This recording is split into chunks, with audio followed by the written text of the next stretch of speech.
Okay, I'm going to be honest. I'm having trouble talking this morning, so this is like my third try at it. Uh, but, anyways, I want to tell you that I was doing better, basically. That I'm more coherent. There's less pauses, there's less you knows. Um, Still have trouble talking at times and getting to a specific point in my discourse. But things have improved in the sense that I do not need notes to keep things straight. I mean, I can't believe I had to read off of a cue card. You know, I'm not at a podium in front of 1,000 people. Okay, 1,000 people do not watch these. I understand this. I'm just talking to a few people, and that are kind enough to listen to me. Now that I have properly uh, lathered up the audience, that would be you, with mild praise and not heavy handedness. Like, you guys are the greatest audience in the world. Hello, New York. Some rock and roll guy is famous for going to the wrong city and said, "You guys are the greatest fans in the world. Hello, Buffalo." And he was in Cleveland. But, anyways, now my voice is going. This is wonderful. I can't talk in the other videos. Now I can talk, and my voice is going. I'm just irritable because I can't get my schedule worked around. I got it worked around to where I'm sleeping all in one fell swoop, which I suppose is named after the osprey, or perhaps the eagle, or any other um, bird that swoops down and grabs a fish and pulls it out of the water. But I'm not uh, pecking around like a chicken for little scraps of sleep here and there. Just one fell swoop, and I got my prize, and I sleep. And so that is cool. The problem is, my hours seem to be, I wake up at 9 to 11 o'clock at night, and I get sleepy when it's like this. So I'm drinking a cup of coffee, which would be the equivalent of drinking a cup of coffee at 8 o'clock in the evening if I was on a normal schedule. I'm trying to stay awake later and later each day in order to adjust now that I'm not pecking around like a chicken for scraps of sleep. I'm trying to get like a non-vampire friendly sleeping schedule. Okay. Um,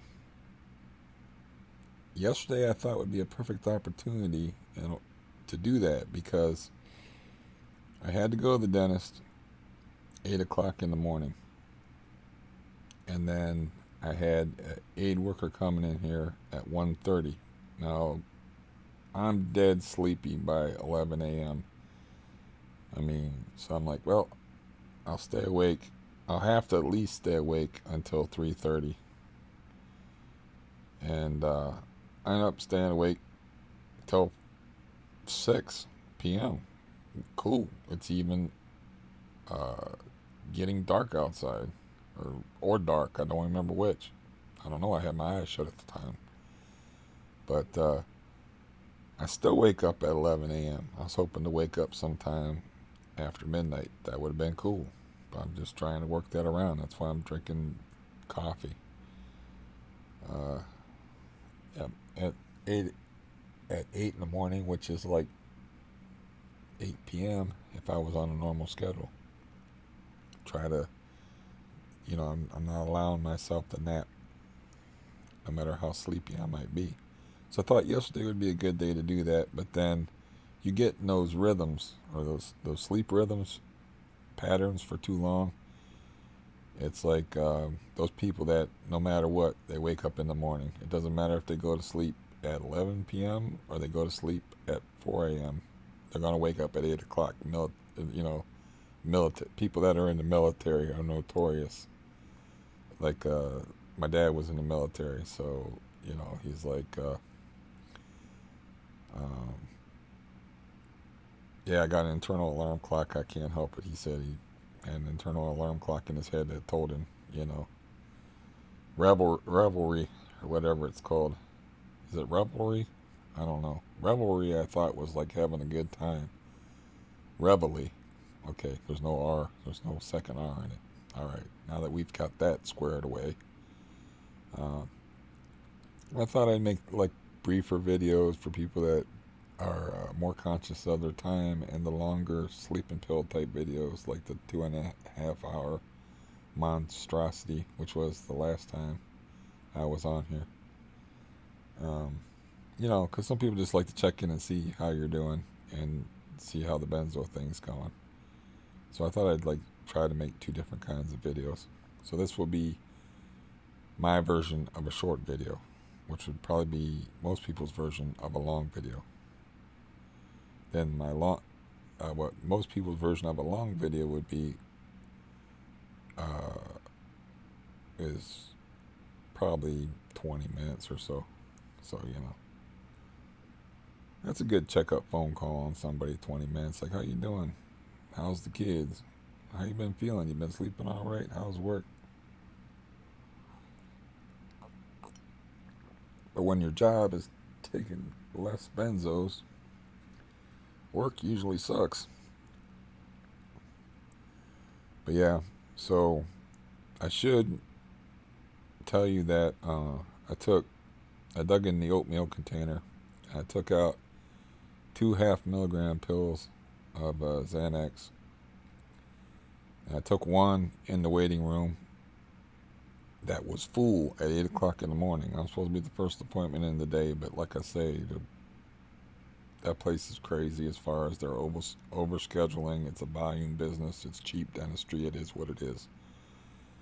I saw something I did not need to see, which was a woman smack her kid spontaneously in the face with a bunch of papers she was signing as a first-time patient, and then tell her kid in front of everybody, you sit in a chair where you're not facing a TV, because SpongeBob SquarePants or some, I don't know how old this kid was, because I don't know kids' ages.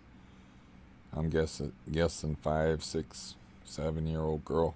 But she, obviously was scared to death of her mother, because there was no seat where she could not be facing the TV. So she had to sit in the chair and turn away from the TV and twist around and lean her head. Is not a pretty sight. Child abuse never is. And as somebody who grew up in fear, I can recognize it well enough. So anyways, now that I've thrown that downer into the story, let's get to the part where the lady comes at me with the forceps, and just like I've had it done before, she's just coming at me with a giant pair of forceps and grabs the temporaries they call them before they cap the tooth, and just rips them out, no anesthetic. And after she ripped out the first one, I'm like, well, I don't know how this is going to feel, but I'll roll with it. I'm a tough guy. And I was like, ow. And then she asked, like, well, how did that, is that all right? After she already just grabbed, she just comes at me with a pair of forceps and coffee and cigarette morning breath, hit me in the face. And then rips out the other one. And I was like, whew, yeah, hurt a little bit. And then, they were sensitive just breathing in the air. And I mentioned that I'm glad I'm not outside right now, because my mouth would be closed like this. Because just any kind of air hitting it was hurtful. And so they put the permanents on. They feel weird, but they were like, we can shave some of your teeth off in the bottom there. And I'm like, I think I'll just get used to it. And this tooth is still sensitive while I'm talking about my dental situation. I have a partial plate. I could not get my question answered, which was basically, look, I left this, maybe I didn't phrase it right, but I left my partial plate in the same water for like a month. I don't want to put them in my mouth. I want to know how to disinfect them. And they're like, oh, you can just brush them or clean them. And I'm like, that water's got to be stagnant. I mean, it's not a sealed container. It's not in the refrigerator. It's like, I don't want to put them in my mouth. I'm thinking, maybe put them in Listerine. or something. I don't know. I have to read it. I have to be careful with them. But I can actually wear the upper ones still. The bottom ones, of course, they went in there with a scorched earth policy on my bottom teeth. But y'all don't care about that all that much, I imagine. It's an unpleasant topic, dentistry, generally speaking.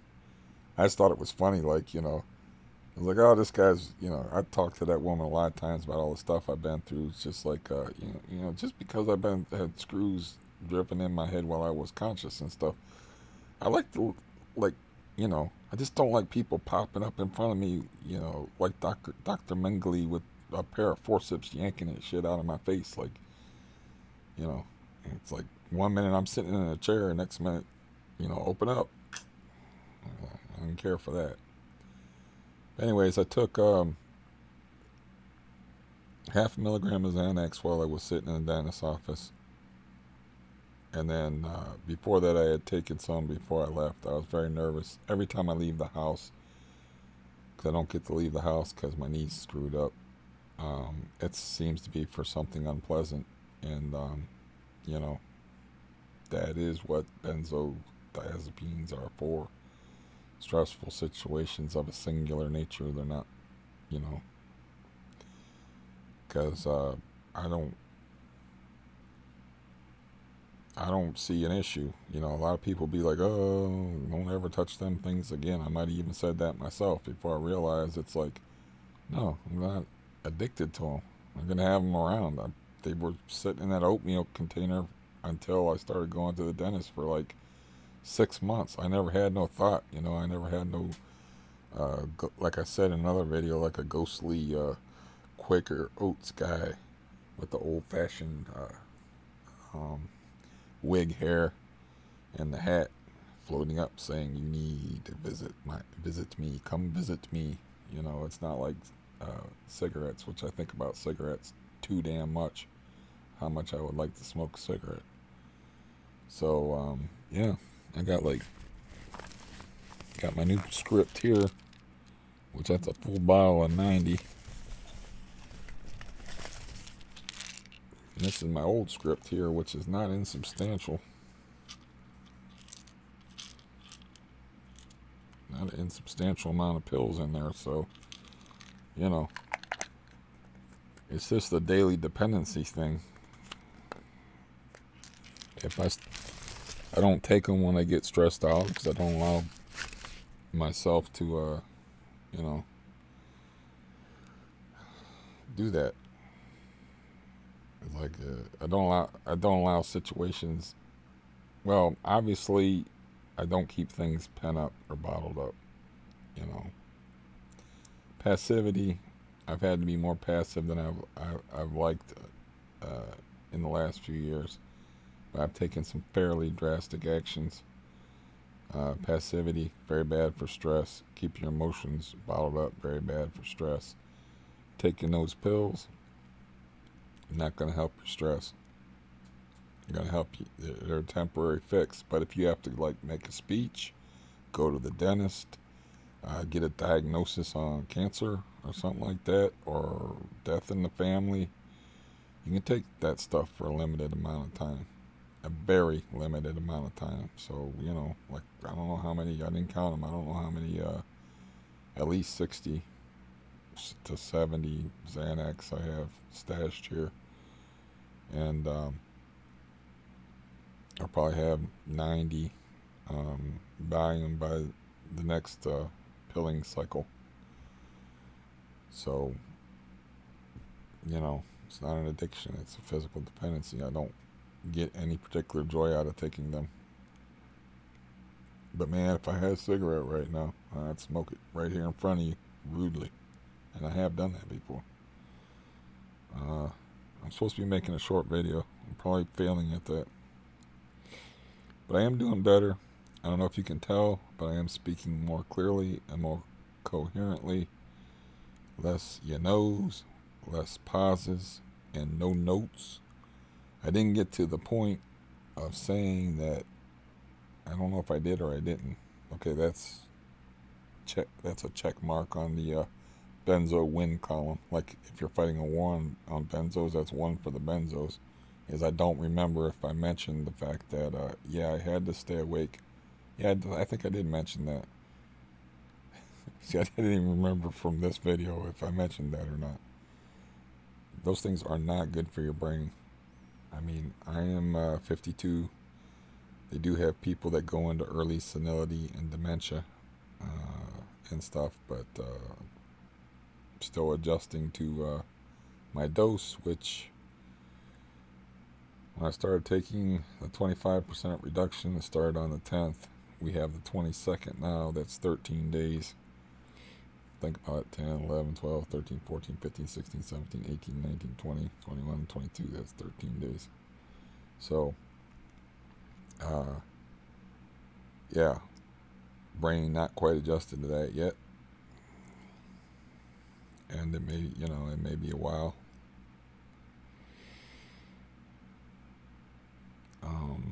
But this is it for me. Seriously. I decided I'm gonna pay to live in this damn room for another 2 months and just hole up here, because that seems to work the best. Is just limit all contact with the greatest stressor in the world, which is other people, and just concentrate on doing what I'm supposed to be doing, and that's getting off of benzos. So, I'm not that far from being off of them. But, yeah, I've been on them too long. I can't, okay, I'm going to do this first. I'm going to do this first. Even if it's important things like moving or addressing my knee or whatever.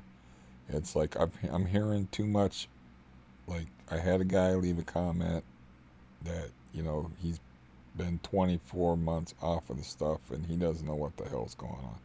He's still, he's still messed up. It's like, I didn't ask him any questions. I did ask him a question about it, in case he's listening. You don't have to talk about it, or you don't have to answer me. But, it's up to anybody what they want to share as far as this stuff is concerned. But yeah, I don't want to be on it any longer, because it's 4 to 5 years now, guaranteed.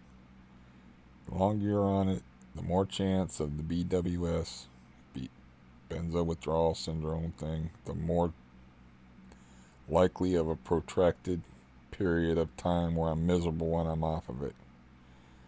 So, I want to be off of it. I want to go, if I got to go through like a year where I'm, all emotional and raw and miserable and, have symptoms. I just want to get it started. I just want to get that started. I want to get it over with. So I've kind of prioritized that over the other stuff.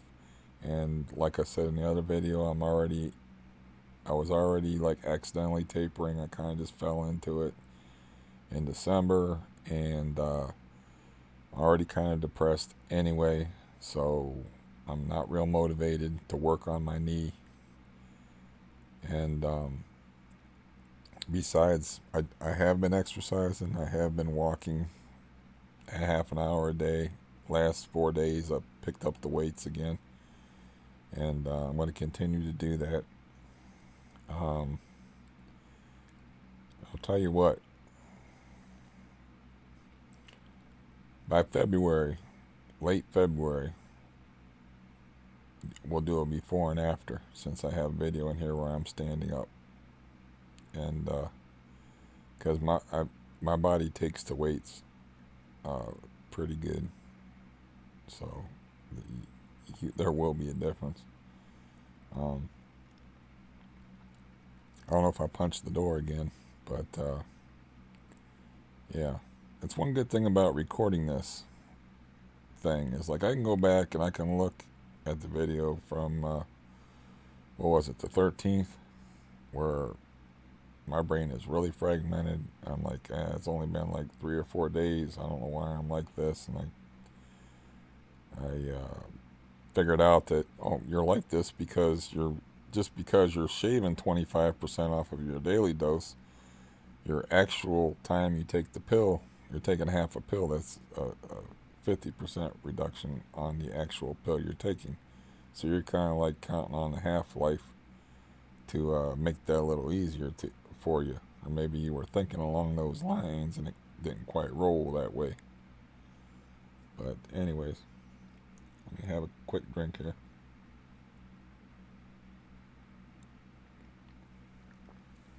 The overall point is, I'm doing better. I'm exercising. I'm sleeping all at once, no naps. And I just have to get it straightened around a less Nosferatu type schedule, you know. And so, yeah, I'm seeing some improvement. And once I get my schedule straightened around, and then I'm going to take I'm taking 5 milligram doses 3 times a day. So take the middle dose once I get to where I'm sleeping normal hours and cut it in half and make it a quarter of a pill. And if I don't notice much after that, off of that, I'll give that a week, see if I notice any difference. I'll just cut out the middle dose entirely. And I'll be like I was when I was taking a 10 milligram in the morning and a 10 milligram at night, except for it'll be a 5 milligram in the morning and a 5 milligram at night. And I'll hold on that for a while, you know. And I'm not gonna. The funny part about this is, like, I gave this guy wanted to know what CRPS was. The one of the caseworkers that works alongside the guy who prescribes the volume, right? So I gave him this account, and I told him I posted on YouTube regularly. Now, he only watched the machetes and police video and commented on it. I don't think he watched any other videos because people have lives and they like to leave their work at work. So this probably won't get back to the doctor. It's too late anyway, unless he wants to cancel the script that I already got, because I got a script for 2 more refills. But it occurs to me that I'm going to continue to be getting 30 milligrams a day, 90 pills, 90 10 milligram pills for a month, and I'm going to be taking a lot less than that. I'm going to be stockpiling it, and I'm making it public. And if for whatever reason the dude, his name is Brent. Hello there, Brent. Tells this other guy named Mark about what I'm doing. Mark might not take kindly to it, or he might not give a fuck. I don't know. But that's the chance you take when you make your life public. It's because people can mess in it. I've already found this out. So let's look at the time on here. I don't know if I can continue to call this a short video. It was 23 minutes. Short for me, I suppose. And I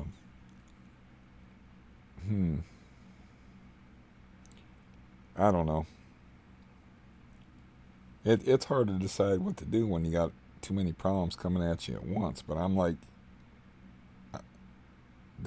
what greater fear could there possibly be to somebody that's taking benzos and suffering through because I went from Xanax, which is your heavy duty benzo, to Valium, and then I'm tapering down off of the Valium, and I'm going for the end of the rainbow. I want to find a pot of shit in the form of BWS. So I want that arc of that rainbow to be as short as possible.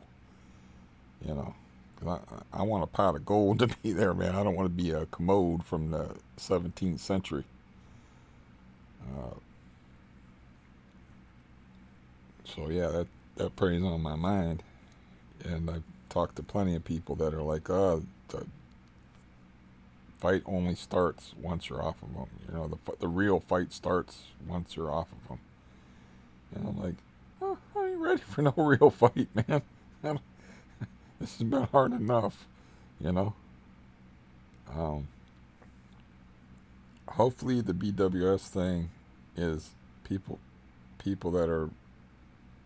that happens to uh, it happens because either they're genetically predisposed to it, or they've been on it a very long time, but were dropped off of it too quickly, or something like that. I'm hoping to be obviously a non BWS guy, but it's always in the back of my mind, you know.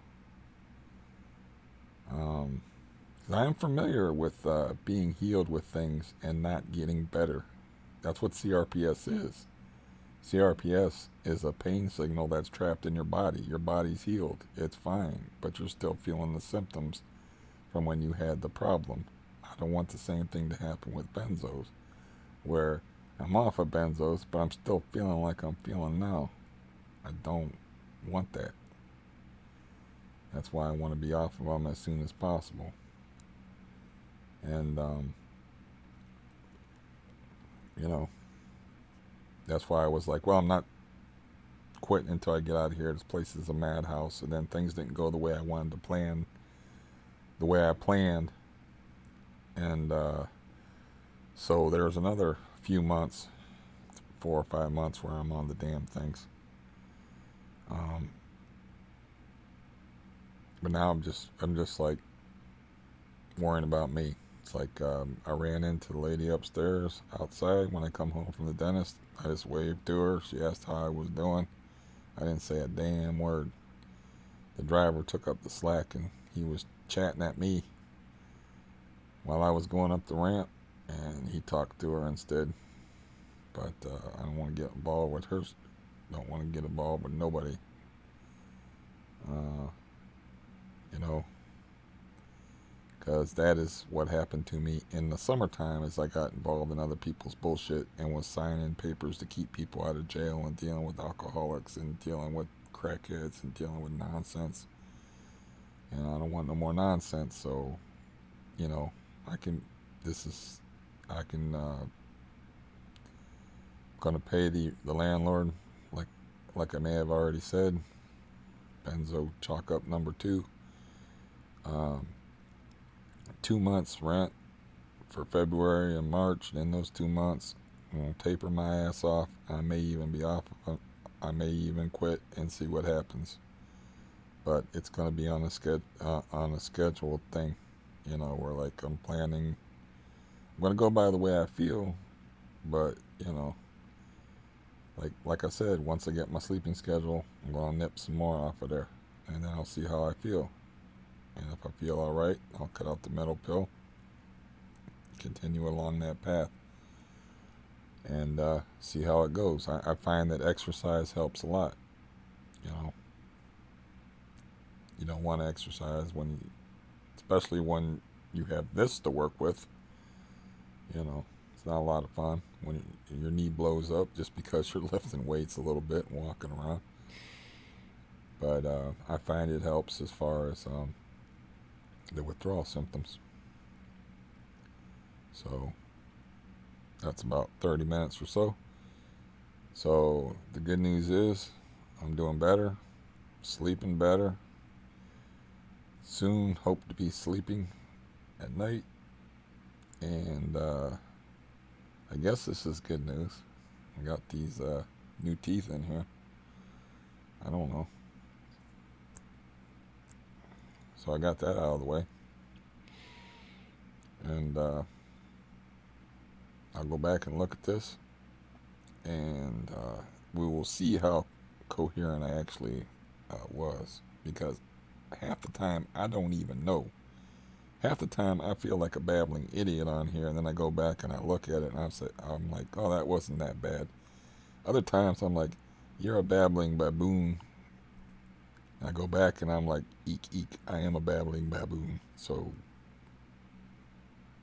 you know, it's all part of the Benzo party, I guess. One nobody should ever have to be invited to. I wish I would have turned down my RSVP a long time ago when people were offering me them for free, and me not knowing what they were, or not knowing what I was getting into. But overall, positive report. So I will see you in a few days, and keep in touch. And as always, thank you for listening and following along. Goodbye.